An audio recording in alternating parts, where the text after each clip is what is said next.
আসসালামু আলাইকুম দর্শক, দেখতে পাচ্ছেন এটা একটা সুকাম সার্কিটের একটা আইপিএস। তো দেখেন এখানে আইপিএসের বিক্রির ডেট দেওয়া আছে, যে যিনি বিক্রি করছে তিনি এই ডেটটা দিয়ে রাখছে, যেহেতু এটা ওয়ারেন্টি ছিল 2 বছরের। যাই হোক, আইপিএসটা অনেক ভালো সার্ভিস দিছে। তো আইপিএসটার একটা সমস্যার কারণে আসলে কাস্টমার আমার কাছে নিয়ে আসছে সার্ভিসিংয়ের জন্য। তো দেখেন এখন আপনাদের একটা জিনিস দেখাই। এটা একটা সুকাম সার্কিট বাংলা পিসিবিতে করা। তো এই আইপিএসটা অনেক ভালোই চলে, মোটামুটি ভালো সার্ভিস দেয়। তবে এটার একটা কমন সমস্যা হচ্ছে যে এই রিলেটা বেশি দিন টিকে না, হেভি লোড পড়লেই রিলেটা সমস্যা হয়ে যায়। তো দেখেন আসলে কাস্টমার যে আমাদের কাছে আইপিএসটা নিয়ে আসছে, এটা সমস্যাটা আপনাদের দেখাই। তো দেখেন আমি ব্যাটারির সাথে সংযোগ করে দিয়েছি।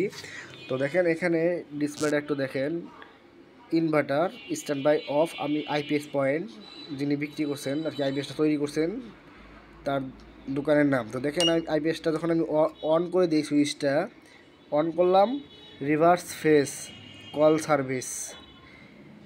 অর্থাৎ এটা যখনই সুইচটা অন করা হয় তখন যে আইপিএস থেকে যে কারেন্টটা তৈরি হয় সেটা এবার আইপিএসের ইনপুট হিসেবে চলে যায়। যে কারণে এখানে ডিসপ্লেতে শো করছে যে মানে ঠিক মানে সার্ভিস সেন্টারে ফোন দেওয়ার জন্য আর কি।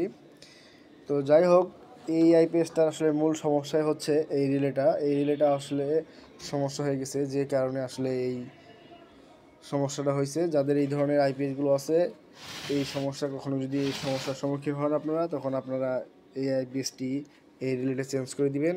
অবশ্যই আইপিএসটা ঠিক হয়ে যাবে। ধন্যবাদ সকলকে। আসসালামু আলাইকুম রহমতুল্লাহ।